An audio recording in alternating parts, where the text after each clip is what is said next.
আলহামদুলিল্লাহি ওয়া কাফা ওয়া সালামুন আলা ইবাদিহিল্লাযিনা ইসতাফা আম্মা বা'দ ইন্নাল হামদালিল্লাহ ওয়াসসালাতু ওয়াসসালামু আলা রাসূলিল্লাহ ওয়াসসালাতু ওয়াসসালামু আলা আশরাফিল আমবিয়া'i ওয়াল মুরসালিন ওয়া আলা আলিহি ওয়া আসহাবিহি আজমাইন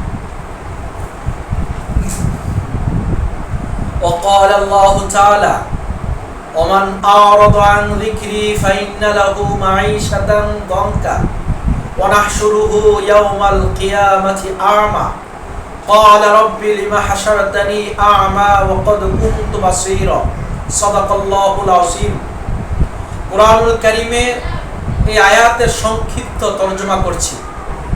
যারা আল্লাহর কোরআন থেকে মুখ ফিরে নেয়, আল্লাহ পাক তাদেরকে কিয়ামতের ময়দানে অন্ধ অবস্থায় উত্থিত করবে। এর থেকে আমরা বুঝতে পাই, যারা কোরআন পাওয়ার পরেও তারা কোরআন থেকে মুখ ফিরে নেয়, তারা চোখ থাকার পরও তারা অন্ধ। আজকে আমার দেশের কিছু শিক্ষিত জ্ঞানীগুণী মানুষ নিয়ে খুবই দুঃখ লাগে। তারা দুনিয়ার স্বার্থে দুনিয়াবি কিছু নেতার পিছনে দৌড়ায়।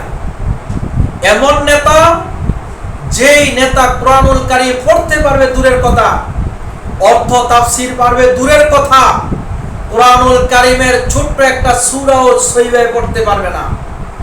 অনেক নেতা আছে, তার নবী যে মুহাম্মদ সাল্লাল্লাহু আলাইহি সাল্লাম এটাও বলতে পারে না। অনেক নেতা এমন আছে কালেমা পড়ে না। অনেক নেতা এমন আছে নামাজে ওয়াজিব ফরজ সুন্নাত কয়টা কোনো কিছুই বলতে পারে না। আছে শুধু তাদের একটা সুটাম দেহ, কিছু টাকা, বুমবাস্টিং মার্কা বক্তৃতা, এগুলা দিয়ে নেতা হওয়া যায় না। এই নেতার পিছনে দৌড়ানোর কারণে আমরা দেখতে পাই অনেক মানুষ অন্ধ হয়ে যাচ্ছে। বড় অন্ধ কিভাবে? যেই নেতা পিছনে দৌড়াচ্ছে ওই নেতাও অন্ধ। কারণ কুরআনুল কারীমের জ্ঞান যার নাই সে হল অন্ধ।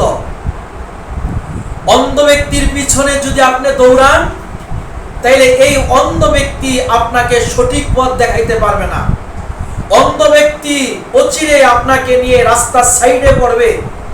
অন্ধ ব্যক্তি আপনাকে নিয়ে আগুনে পড়বে।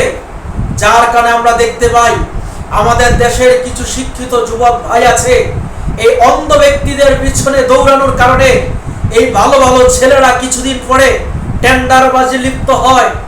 এই ছেলেরা ইয়াবা খুরে লিপ্ত হয়, নেশা জাতীয় দ্রব্যে লিপ্ত হয়, মারামারি, খুন খারাপি, বিভিন্ন অত্যাচার অনবিচারের সাথে জড়িত হয়।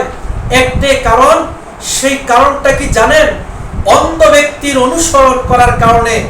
অন্ধ ব্যক্তি অর্থাৎ যার ভিতরে কোরআন নাই সে হল অন্ধ। এই অন্ধ ব্যক্তির অনুসরণ করার কারণে অন্ধ ব্যক্তির অনুসারীরা সে অন্ধ হয়ে যাচ্ছে।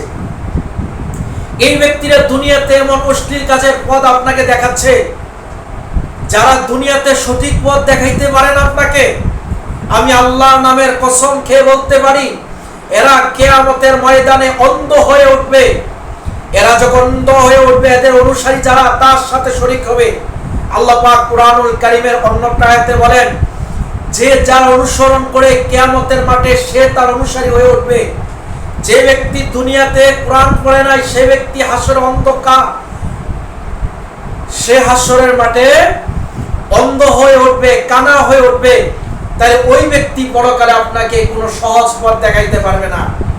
দুনিয়াতে যেমন ভালো পথ দেখাইতে পারে নাই, হাসরের মাঠে যখন উঠবে ওই ব্যক্তি সোজা জাহান্নামের পথ দেখাবে। অতএব আমাদের জন্য উচিত ভালো ব্যক্তির অনুসরণ করা। যাদের পিছনে চললে আপনি নামাজি ব্যক্তি হবেন, যাদের পিছনে থাকলে আপনি তাহাজ্জুদ গুজার হবেন, যাদের পিছনে থাকলে হাতে তাসবিহ আসবে, যাদের পিছনে থাকলে কুরআনুল কারীম বুঝতে পারবেন, নবীজির প্রেম ভালোবাসা আসবে, তাদেরকে অনুসরণ করুন।